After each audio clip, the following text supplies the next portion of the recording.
Le Mékong était encore il y a peu le dernier grand fleuve libre de la planète. Aujourd'hui, cet élément vital pour la Thaïlande, le Laos, le Vietnam ou encore la Birmanie notamment est hérissé de barrages et surtout extrêmement pollué. Cette pollution met non seulement la faune et la flore en péril, mais aussi de nombreuses populations riveraines. Cette civilisation du fleuve, un Français, Rémi Camus, a voulu alerter sur les dangers que court le Mékong. Il a descendu ses 4400 km à la nage. Bienvenue à vous, Rémi Camus. D'abord, bravo pour cet exploit sportif aussi. Merci. Avant tout. Aventure humaine, geste écologique, on va le voir. Vous allez découvrir ce soir des images exceptionnelles et saisissantes que vous nous avez apportées, Rémi Camus, et on vous en remercie.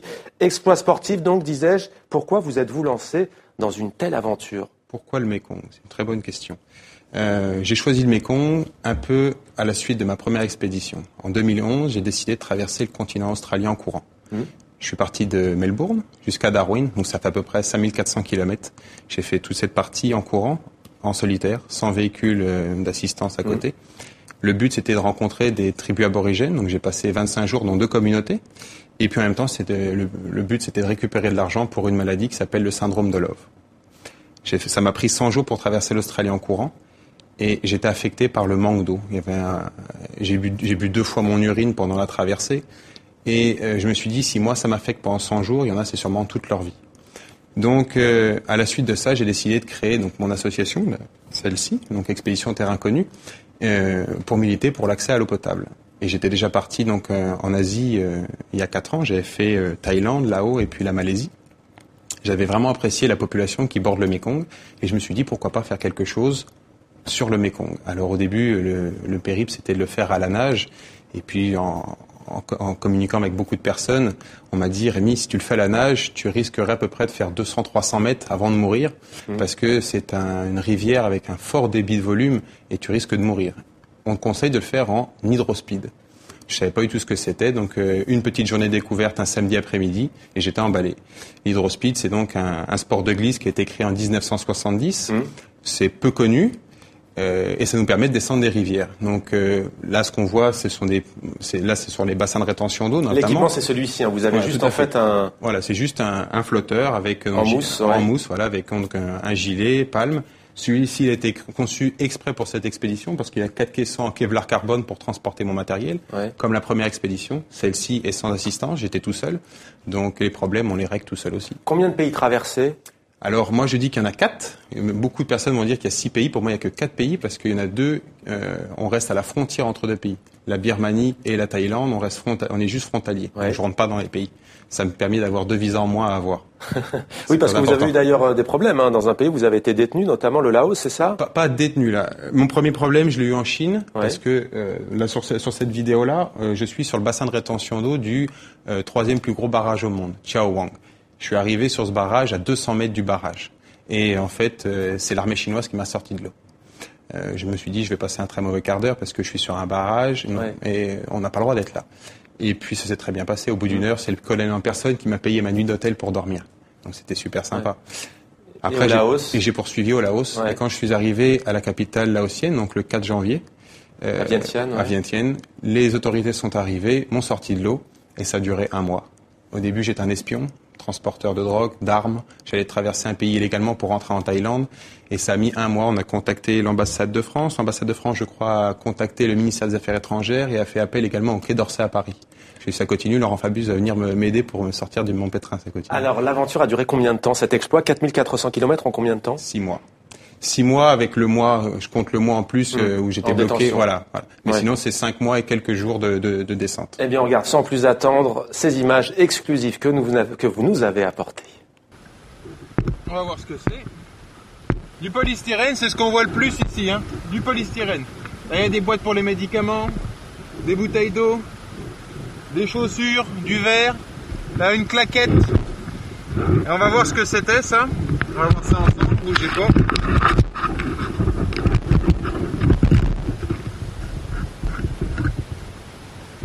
Ça devait être de la crème ou du maquillage, quelque chose comme ça. Et après il y a le bois également. Qu'est-ce que c'est que ça là ? Allez. Un bouchon. Beaucoup de plastique.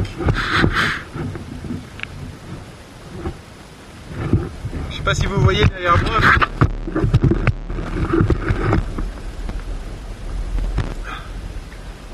L'aventurier Rémi Camus qui témoigne ce soir dans 64 minutes sur TV5 Monde. Alors, on vous voit au milieu des déchets, beaucoup de plastique, de polystyrène. Est-ce que vous vous attendiez très franchement à un tel niveau de pollution ? Je le savais, mais je pensais pas l'avoir à cet endroit-là. On avait vu une vidéo quand j'étais en Chine, je sortais une chaussure, etc. Ça, ce sont entre les bassins de rétention d'eau, dans les bassins de rétention d'eau, pardon. Il y a des barrages de déchets. Et c'est tout récent parce que les barrages ont été construits en Chine il y a 8-9 ans à peu près.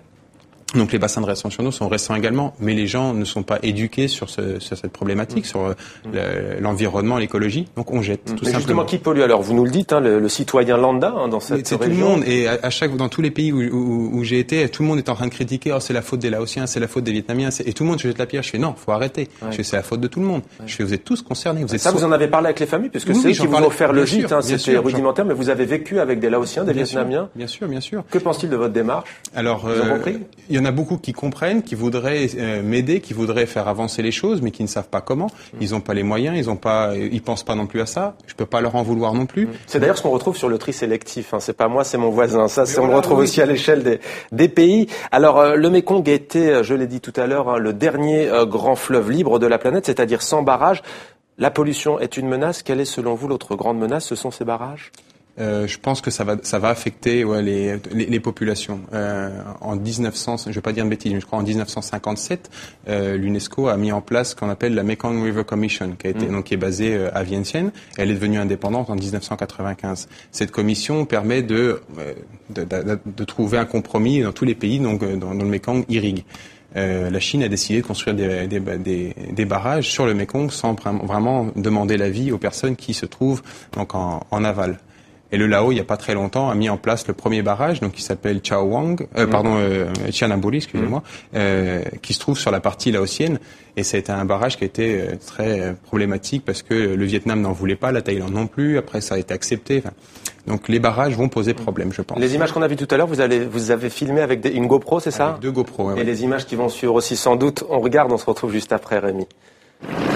Bon, voilà encore un bon exemple de ce qu'on peut appeler sur l'accès à l'eau potable. Vous avez directement donc la ville, Ban-Makassan, qui est juste là derrière.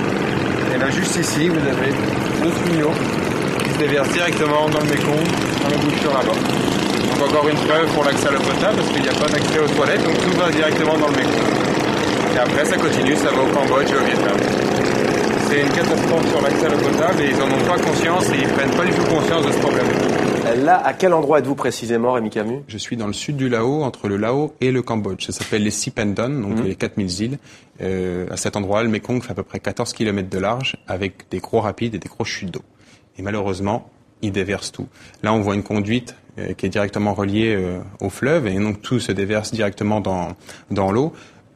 On a ce problème-là, mais après, il y a le problème également des toilettes qui sont directement reliées. Il n'y a pas de ce système de tout à l'égout. Tout est le Mékong et ce qu'on appelle... Parce qu'il y a des populations qui vivent vraiment, qui habitent ce fleuve, si l'on peut dire. Surtout au Vietnam. Surtout au Vietnam. Au Vietnam, les gens vivent sur l'eau avec leurs bateaux. Quelles conséquences pour les populations, justement ? Pour l'accès à l'eau potable, je pense que ça va être un problème... au niveau de l'environnement, au niveau de l'écologie, mais au niveau de leurs revenus. L'autosuffisance alimentaire, par exemple, dans la pêche ? Mais il va y avoir des gros problèmes au niveau de la pisciculture, parce que les poissons ne peuvent plus remonter, de moins en moins de poissons. Ils ont des problèmes au niveau de, des remontées salines, avec les marées montées et descendantes. Le sel remonte de plus en plus, donc des problèmes au niveau de la qualité de l'eau également. Ça va être problématique. Si on fait pas quelque chose, ça va être problématique pour vous. Alors, il y a aussi les maladies de peau. Vous en avez été victime. Vous avez votre pied, je crois, qui a gonflé énormément. Vous avez aussi des maladies dermatologiques. Est-ce que ça va mieux aujourd'hui ? Maintenant, c'est terminé. Je suis parti à Ho Chi Minh. J'ai été voir des médecins, faire des prises de sang. J'ai eu deux petits problèmes, 2 petites infections qui ont été réglées au bout d'une semaine avec des antibiotiques. J'ai été plutôt satisfait et puis en même temps un peu déçu parce que je pensais avoir des maladies pour pouvoir le prouver, comme quoi le Mékong était pollué. D'un côté, ça me rassure quand même d'avoir rien attrapé comme maladie. Oui. Alors maintenant, on va aborder la suite, si vous le voulez bien. Au Vietnam, vous êtes intervenu dans des écoles, il me semble. Comment ça s'est passé ? Une grande école. J'étais dans une grande école, 1600 élèves, 5-6 ans, tous habillés en uniforme. On arrive le matin, 7h, 7h30. Tous les élèves se mettent debout, on chante l'hymne national. très impressionnant à voir. Et après, j'ai passé une demi-heure, 40 minutes à leur expliquer un petit peu ma démarche que j'ai essayé de faire et le message que j'ai essayé de faire passer sur cette expédition. J'avais une personne qui me traduisait également en vietnamien pour que les enfants comprennent.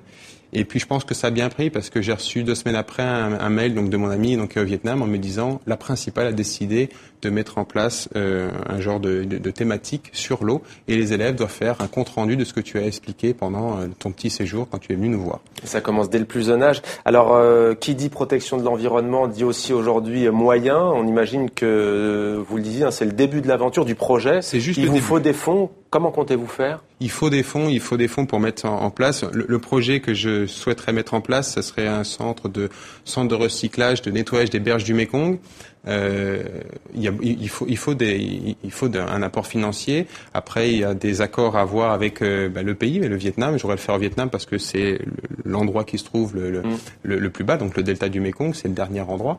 Donc c'est au Vietnam que j'aimerais bien mettre en place. Je n'ai pas envie de vous en parler trop maintenant parce que c'est en pleine construction. Tout à fait. Humainement, comment ressortez-vous de cette expérience 4400 km ? Qu'est-ce que ça vous a appris sur vous-même, sur l'humanité ? J'ai appris à être patient. Très patient. Je pensais pas du tout je savais que j'allais avoir ces problèmes administratifs au niveau de l'immigration. J'avais contacté les ambassades avant de partir et ils m'ont dit de toute manière, même si on est au courant, ça ne veut pas dire que les polices locales vont l'être. Donc tous vos problèmes, il va falloir les régler vous-même. Et donc forcément, je m'y attendais, mais pas à ce niveau-là. Et je me rappelle une fois une petite anecdote.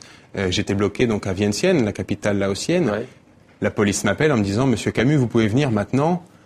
Votre papier est terminé, vous pouvez récupérer votre matériel. Bon, très bien. J'arrive à la police, j'arrive au bureau, 3e étage, je tape à la porte, personne. Je me dis, ils sont où ceux-là ? Il y en a un qui fume une cigarette, je fais, excusez-moi, où est-ce qu'ils sont ? Il me fait signe de monter en haut. Je monte, effectivement, ils étaient tous là, ils étaient en train de jouer au ping-pong. J'ouvre la porte, je fais, excusez-moi, mon papier, il n'est pas signé. Ils m'ont dit, ah oui, attendez, on finit notre partie de ping-pong et on arrive. Je fais, non, mais c'est pas juste, j'ai besoin de ce papier quand même. Donc, je leur dis, je fais la partie de ping-pong avec vous, si je gagne, on descend. Donc j'ai gagné, on est descendu, et le chef m'a répondu, excusez-moi, mais mon grand patron n'est pas là, il n'a pas pu signer le papier, il faudra revenir demain. Il suffit simplement de mettre ses mains, de faire Bopeniang, se dire pas de problème, merci et au revoir. Et il faut rester très calme. Belle conclusion, peut-être en un mot, si des téléspectatrices et des téléspectateurs veulent vous aider s'agissant des fonds, est-ce qu'il y a un site internet Expédition Terre Inconnue. Expédition Terre Inconnue. Merci beaucoup à vous, Rémi Camus, aventurier vert. Merci à vous, encore une fois, et bravo pour ce bel exploit donc dédié à l'écologie. Merci à vous. Merci.